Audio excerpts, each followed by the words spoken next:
It's a story that starts with an ending, not a quiet, gentle fading away, but a thunderous, world-drowning finale. Before there can be a rebirth, there must be a death, and the world of humanity, in the eyes of the gods, was long overdue for its last rites. To understand the flood, you first have to understand the world that was being washed away. This was the Iron Age. The Greek poet Hesiod mapped out the ages of man as a long, slow decline from a state of perfection. There was the Golden Age, a time of blissful harmony with the gods. Then the Silver Age, where humanity grew arrogant and forgot their creators. After that, the Bronze Age, a time of terrible, self-consuming warfare. Then, a brief, noble intermission with the Age of Heroes, the generation of Achilles, Hector, and Odysseus. But after them, came the end of the line. The Iron Age. Picture a world where the very concept of trust has crumbled into dust. This was an age of endless, grinding toil, but the fruits of that labor were jealousy and greed, not satisfaction. Oaths, once held as sacred bonds, were now just words to be broken for a sliver of advantage. The laws of hospitality, or xenia, one of the most sacred pillars of Greek society, were spat upon. A stranger at your door was not a guest to be honored, but a mark to be robbed. Children dishonored their parents, brothers turned on brothers, and friendships soured into bitter betrayals. Violence wasn't just a tool, it was celebrated. Humanity had become, in short, a race of vipers, living in a world of misery they had built for themselves. From his throne on Mount Olympus, Zeus, the king of the gods, looked down upon this cesspool of his own creation, and his heart grew heavy with disgust. The stench of human wickedness had finally reached the heavens. But he was a king, not just a distant observer. He needed to be sure, so he descended from the clouds, cloaking his divine majesty in the humble guise of a weary traveler. His journey took him to Arcadia, to the court of a king named Lycaon was infamous for his cruelty and his contempt for the gods. When the disguised Zeus arrived, he performed a small miracle, a sign to hint at his true identity, hoping to see a glimmer of piety. But Lycaon only scoffed. He decided to put this supposed god to the ultimate test. He had a prisoner slaughtered, and parts of the man were roasted, parts were boiled, and the horrific meal was served to Zeus. Lycaon's plan was simple. If his guest was a god, he would know the abominable nature of the feast and recoil. If he was just a man, he'd be tricked into cannibalism. This, for Zeus, was the last straw, the ultimate violation. He threw off his disguise, his divine form radiating a terrible light. With a roar of pure fury, he brought the palace crashing down around Lycaon, and, as the terrified king fled into the wilderness, Zeus's curse transformed him, his jaws elongating into a snout, his skin sprouting coarse gray fur, his bloodlust now matched by his form.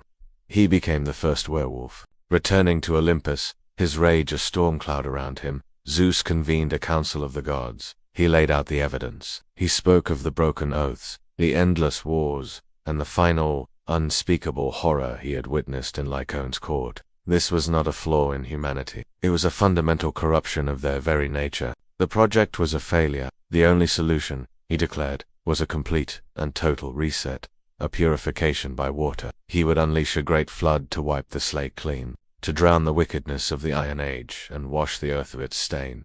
The decision was made. The world of men was living on borrowed time.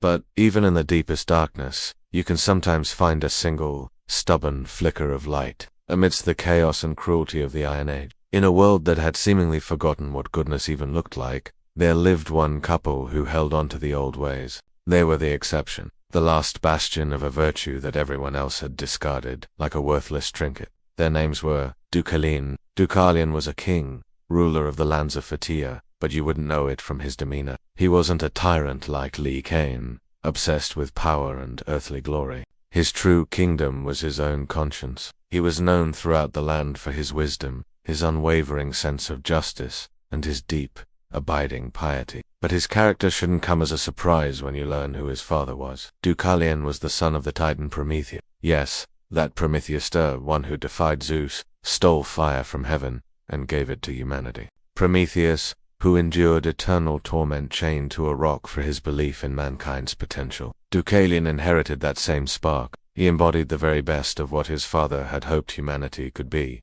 thoughtful, righteous, and respectful of the delicate balance between mortals and gods. while the world around him descended into a brutal every man for himself mentality.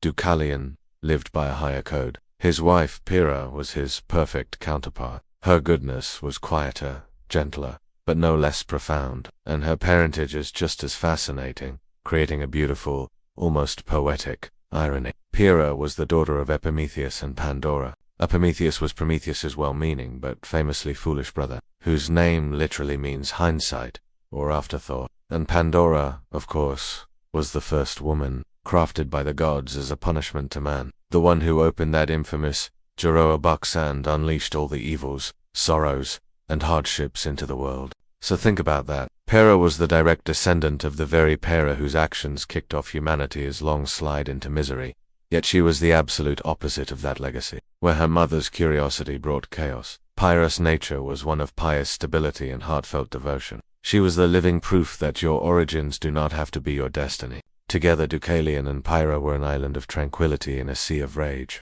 Their marriage wasn't a political alliance or a contract of convenience. It was a genuine partnership built on shared values and deep affection. In a world of broken oaths, their word was their bond. In a world where hospitality was dead, their door was always open. They prayed to the gods not because they feared their wrath, but because they felt a genuine sense of awe and reverence for the divine order. They were, in essence, throwbacks, living relics of the Golden Age, somehow stranded in the muck and mire of the Iron.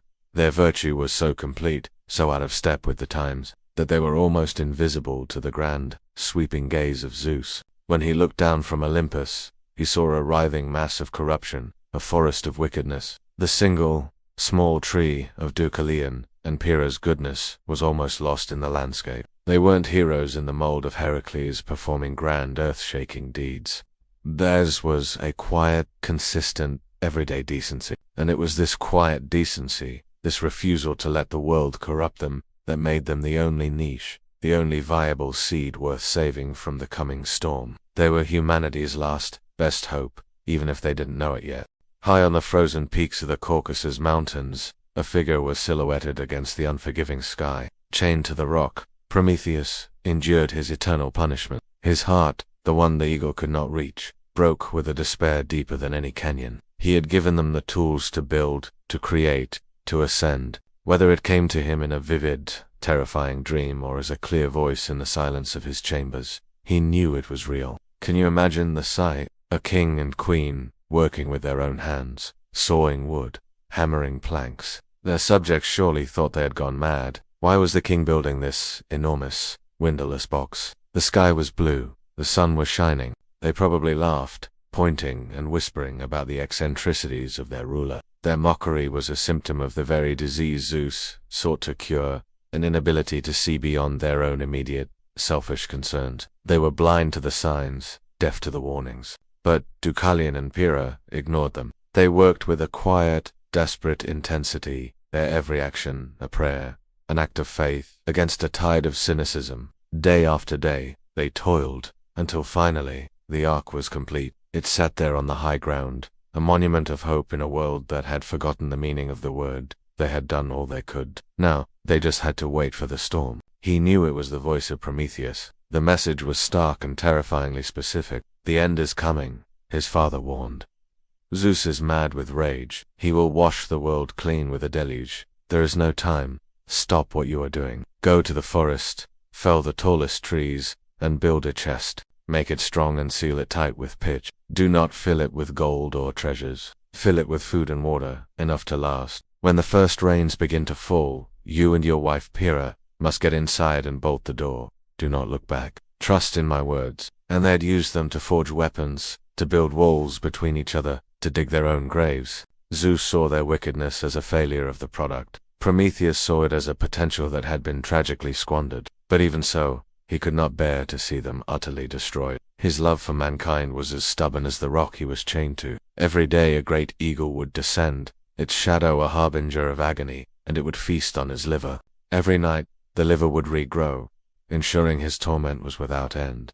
But physical pain was only part of his suffering. Prometheus's greatest gift, and his greatest curse, was the power of foresight. He was the titan of forethought, the one who sees what is to come, and as he hung in his chains, his mind's eye saw a vision far more horrifying than his own daily torture. He saw the council of the gods. He heard Zeus's thunderous decree. He saw the clouds gathering, not with rain, but with divine wrath.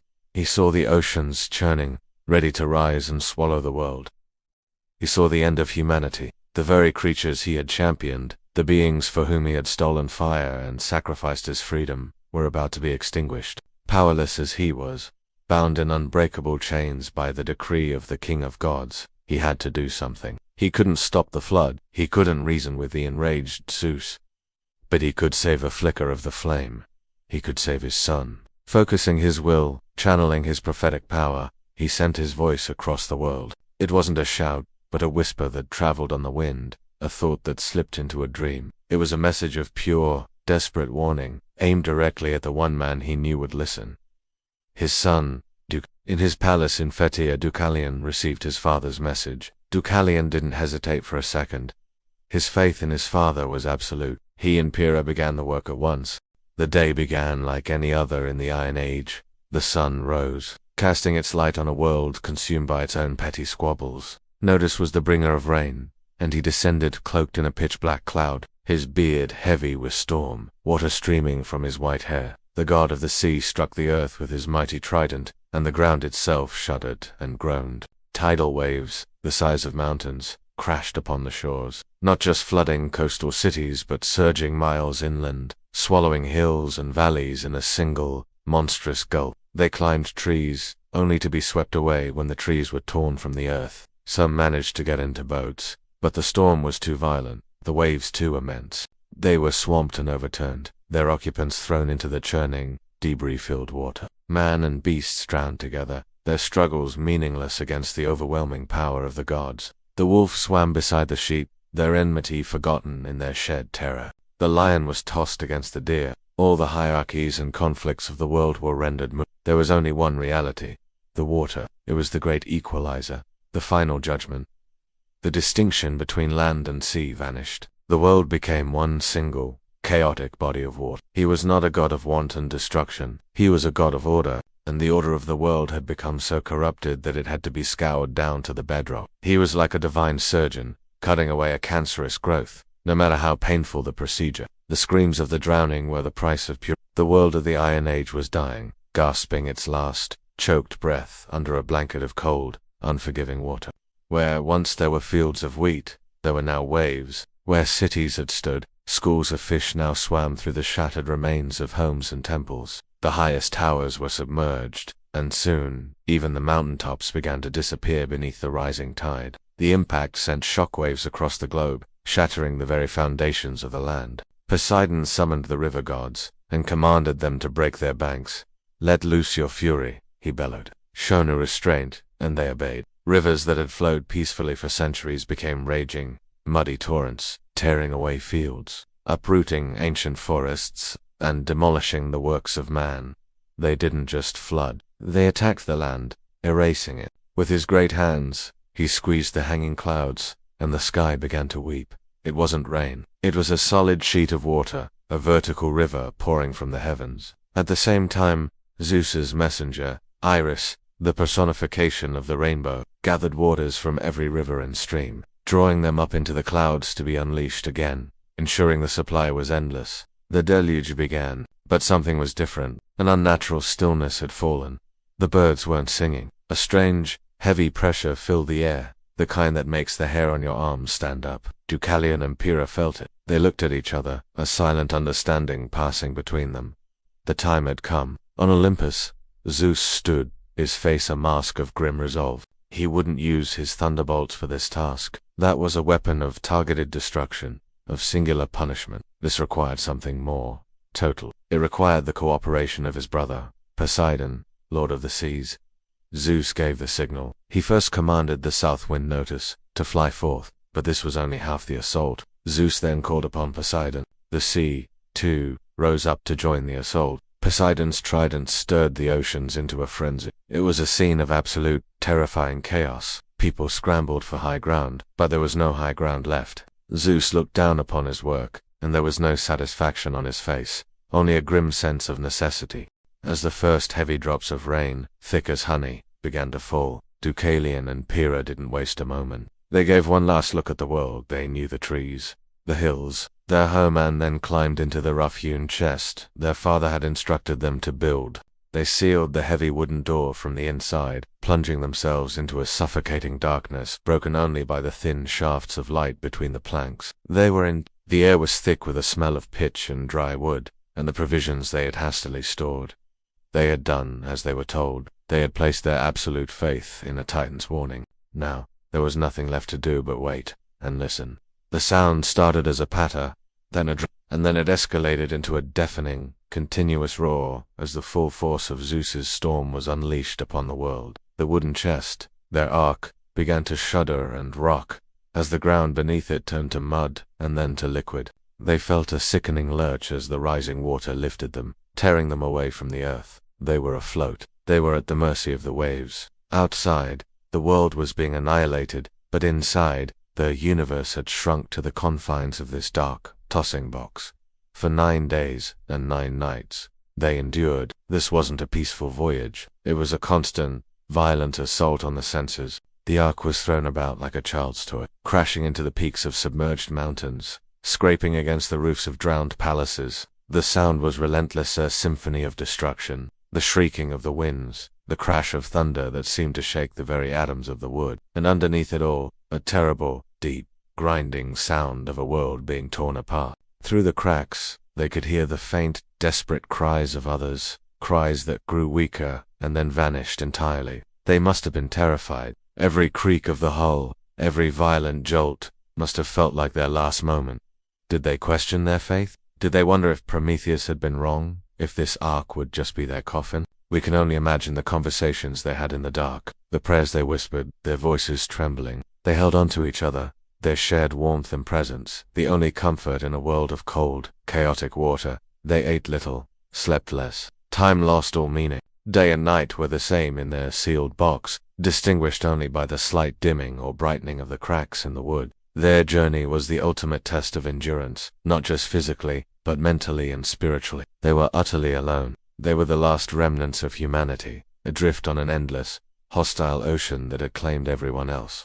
Think of the psychological burden. Every wave that crashed over them was a reminder of the divine fury that had caused it. They weren't just surviving a storm. They were surviving the wrath of the gods. They were bearing witness to the death of their entire world, reduced to the sounds and sensations felt through a thin layer of wood. But through it all, they held on. Their piety, which had set them apart in the old world, was what sustained them now. They prayed, not for deliverance, but for strength. They trusted. They had been given a chance, a niche in the form of this ark, and their role was simply to endure. Their survival was an act of defiance, not against the gods, but against the despair that had consumed their generation. On the 9th day, the relentless roaring began to subside. The violent tossing of the ark softened into a gentler rocking. The terrifying symphony of destruction was fading, replaced by a new, almost more frightening sound, a profound and total silence. The silence was the first sign. After 9 days of non-stop, deafening chaos, the sudden absence of noise was jarring, almost more frightening than the storm itself. The violent rocking of the ark subsided into a gentle, rhythmic lapping of water against wood. In all the world, this was the one place whose summits had remained above the flood. There were no birds, no animals, no rustling leaves, no sign of life whatsoever. They called out, their voices sounding small and fragile in the immense quiet.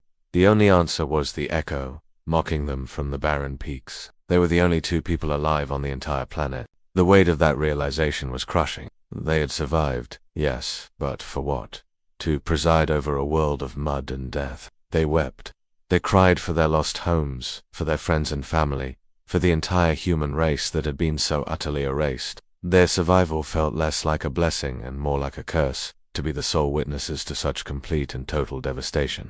The vibrant, living world they had known had been replaced by a primeval landscape of mud, rock, and stagnant water. The joy of their own survival was completely eclipsed by the grief for what was lost. They were the inheritors of a silent, empty world. The gods had granted them a second chance, but looking out at the endless water and the stinking mud, it was impossible to see what that second chance could possibly look like. They were old, they were childless, and they were utterly, profoundly alone. The task of rebuilding, of repopulating this desolate wasteland, seemed not just daunting, but impossible. The bodies of animals and people, tangled with uprooted trees, and the debris of civilization, were strewn across the slopes below them, half buried in the muck. The stench of decay hung heavy in the air. It was a graveyard, a planet-sized tomb. It was a sacred mountain, home to the Muses and, more importantly, the future site of the Oracle of Delphi. It was a place of immense spiritual significance, a natural choice for where a new beginning could take root. Cautiously, Deucalion and Pyrrha climbed out of the ark, their feet sinking into a thick, foul-smelling layer of mud and slime that covered the rocks. Deucalion and Pyrrha, huddled together in the darkness, looked at each other, their eyes wide with a mixture of hope and trepidation. Was it over? Was this a trick? After a long, hesitant moment, Deucalion put his shoulder to the heavy door. With a groan of protest, the pitch-sealed timbers gave way, and he pushed it open.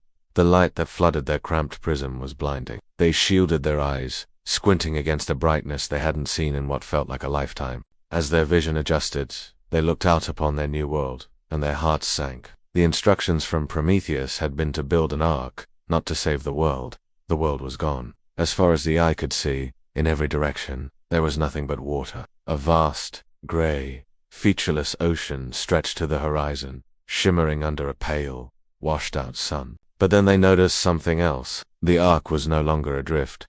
They had come to rest. The bottom of their wooden chest had scraped against something solid. They had landed on the twin peaks of Mount Parnassus in central Greece. The scene that greeted them was one of absolute desolation. The world was silent because it was empty. The loneliness must have been overwhelming. They were Adam and Eve in a ruined garden. They walked the muddy slopes, the sole living beings on a sterilized planet.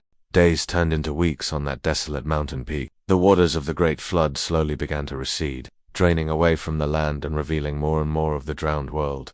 In their old world, they had always sought guidance from the gods. So, in this new, empty world, they decided to do the same. They knew that somewhere on the slopes of Mount Parnassus, obscured by mud and debris, lay the ancient sanctuary of the goddess Themis. Themis was one of the older deities, a Titaness like Prometheus.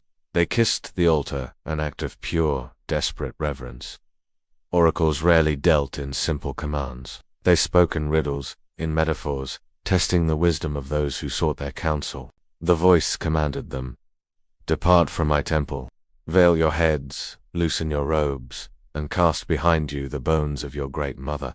And then, silence. Deucalion and Pyrrha looked at each other, their confusion now layered on top of their grief. What could it possibly mean? Veil their heads, loosen their robes. That part was strange, but manageable. But the last part, cast behind you the bones of your great mother, it was baffling and horrifying. It sounded like a command to desecrate a tomb, to commit a sacrilege. It was a riddle that seemed to have no answer. In the profound silence of the ruined sanctuary, an answer came. It was not a booming voice from the heavens, but a subtle, eerie sound that seemed to rise from the very stones of the temple. The voice of the oracle, of Themis herself, echoed through the chamber, ancient and mysterious. She was the divine personification of justice, law, and custom, the very principles the Iron Age had abandoned. More importantly, she was a goddess of prophecy. Before Apollo claimed Delphi, it was Themis who spoke the will of the gods to mortals. If anyone could tell them what to do, it was her. But the retreat of the water did not bring life back. They scrambled over slick rocks and waded through deep pools of stagnant, murky water, looking for any sign of the sacred site. Finally, they found it. The temple was in ruins. The flood had torn the roof from the structure and coated the sacred altars and statues in a thick, foul-smelling layer of mud. The sacred flame was extinguished. The place felt as dead as the rest of the world. But to Deucalion and Pyrrha, it was a beacon. It only exposed the full extent of the devastation. A thick layer of slime and mud coated everything, and the world below them remained silent and barren. Deucalion and Pyrrha were adrift, not on an ocean of water, but on an ocean of despair. Their initial grief had settled into a profound, aching melancholy. What were they to do? They were past the age of childbearing. How could two old people, alone in a dead world, possibly begin the process of rebirth? Their piety, the very quality that had saved them, was what they turned to now. Their search was an act of faith in itself. They knelt before the mud-caked altar, their clothes ragged, their faces etched with grief and exhaustion. They were not making demands. They were making a desperate appeal. They weren't praying for riches or power. They were praying for guidance, for a sign, for any small indication of what the gods now expected of them. Deucalion spoke, his voice cracking with emotion. "Oh, goddess Themis," he prayed, "if the gods are appeased by the prayers of the righteous, if their anger is now cooled, tell us. Tell us by what art we can repair the loss of our race. Help us, most gentle goddess, and bring aid to this drowned world." They prostrated themselves, pressing their faces against the cold, slimy stones of the temple floor. The words she spoke were not a clear set of instructions. They left the ruined temple, their minds reeling. The oracle's words echoed in their heads, a cryptic and deeply disturbing puzzle. "Cast behind you the bones of your great mother." Pyrrha was the first to react, and her response was one of pure, horrified piety. She recoiled from the very thought of it. To her, the command was literal. Mother meant her mother, Pandora. The oracle was telling them to find Pandora's tomb, to unearth her remains, and to scatter her bones. She shook her head, tears welling in her eyes. "I cannot," she whispered to "Forgive me, goddess, but I cannot obey. I will not offend my mother's spirit by scattering her bones." Her reaction was understandable. It was a command that seemed to fly in the face of everything they held sacred. The proper burial and respect for the dead was one of the most fundamental tenets of their culture. To disturb a grave was a monstrous act. Pyrrha believed that the oracle was testing their obedience, but that this was a line she could not cross. She would rather remain alone in a dead world than commit such a heinous sacrilege. For a time, they walked in silence, the riddle hanging between them like an impenetrable wall. They were stuck. They had sought divine guidance, and the guidance they received seemed impossible to follow. They sat down together on the muddy earth, the silence of the world pressing in on them. Deucalion, son of Prometheus, the titan of forethought, let the riddle turn over and over in his mind. He knew oracles were not straightforward. Their words were layered, metaphorical. A literal interpretation was almost always the wrong one. Themis was the goddess of natural law, of the fundamental order of things. Her command wouldn't be a violation of that order. It would be an expression of it. So, if mother didn't mean his, or Pyrrha's literal mother, what could it mean? He thought about the phrasing, "your great mother." Not just your mother, but the great mother, the mother of all things, of all people. Who was the mother of all humanity? He looked down at the ground beneath his feet, the mud, the rocks, the very substance of the world. Gaia, the earth, a jolt, went through him, a flash of insight so brilliant it was like a second sun rising in the sky. Of course, the earth was the great mother of all living things. He turned to Pyrrha, his eyes alight with discovery. "Pyrrha, unless my reason deceives me, the oracle is not commanding us to commit a crime. The great mother she speaks of is the earth herself." Pyrrha looked at him, confused. He continued, the idea taking shape as he spoke. "And what are the bones of the earth? What gives her structure and strength?" He picked up a loose rock from the ground, its surface still slick with flood slime. "The stones," he said, his voice filled with awe.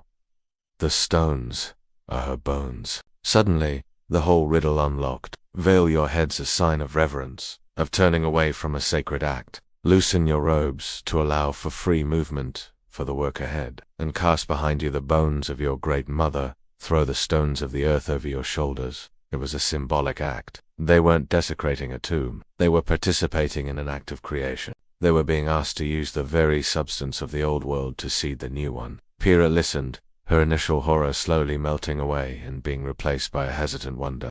It made sense. It was a solution worthy of a goddess, poetic, profound, and deeply connected to the natural world. Their hope, which had nearly been extinguished, was The command was no longer a sacrilegious horror, but a sacred, creative duty. They were not being asked to be grave robbers. They were being asked to be sowers of a new kind of seed, on the fertile, empty soil of a reborn world. They had their answer. They had their task.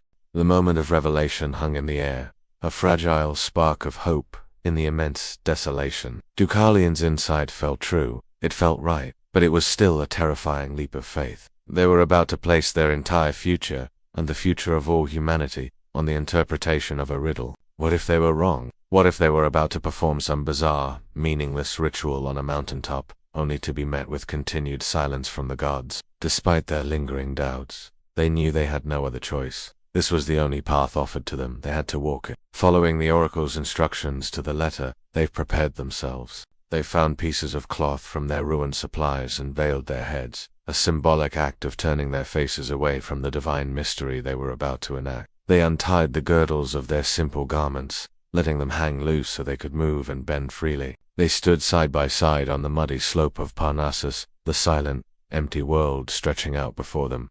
They were ready. Deucalion bent down first, his hand closing around a smooth, grey stone, still damp from the flood. It felt heavy in his palm, solid and real. It was one of the bones of Mother Earth. With a silent prayer to Themis, he turned his head away and, just as the oracle commanded, he tossed the stone over his shoulder, behind him. He heard it land with a soft thud on the muddy ground.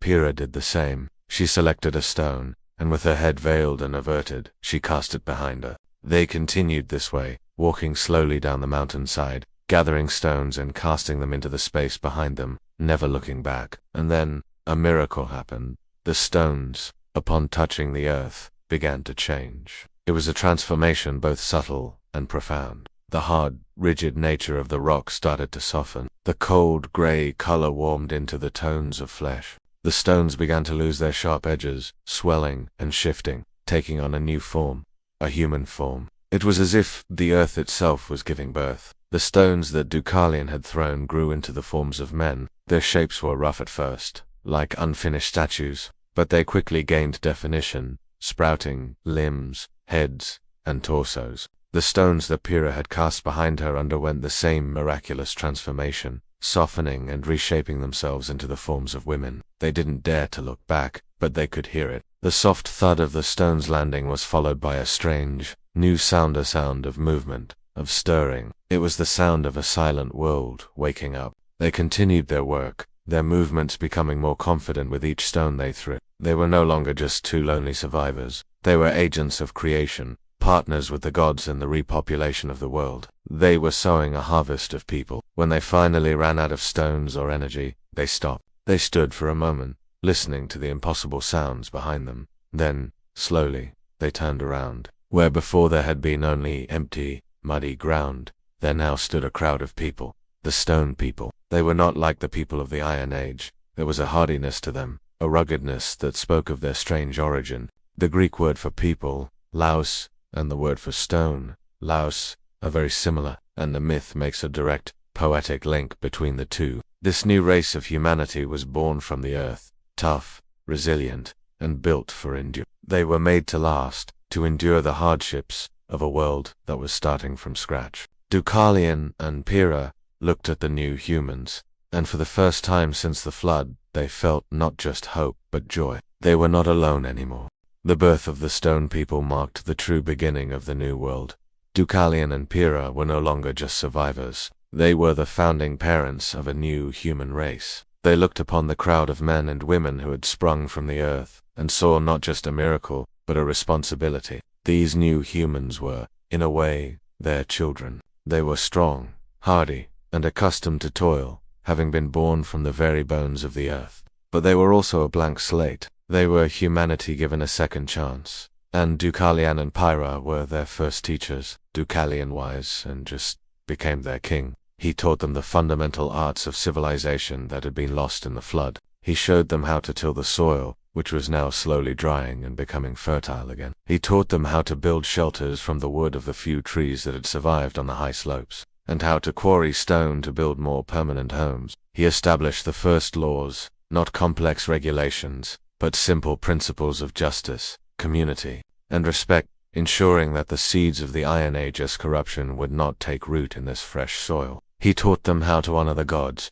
not with fearful, grudging sacrifice, but with genuine piety and gratitude for their second chance. Pyrrha, pious and nurturing, taught them the customs of the home and the community. She showed them how to weave cloth, how to manage a household, and how to create the social bonds that turn a group of individuals into a society. Together, they presided over the rebirth of culture. They were the bridge between the old world and the new, carefully selecting the best parts of what had been the knowledge, the skills, the virtues, and leaving the wickedness and depravity to be forgotten, buried under the flood sill. This new race of humans was fundamentally different. Their origin story was not one of divine creation in a perfect garden, but of being born from rock and mud through a trial of faith. This made them tougher, more resilient. They were a people who understood hardship from their very first breath. They knew the value of work, because their world had to be built from the ground up. They valued community, because they were all born together from the same earth on the same day.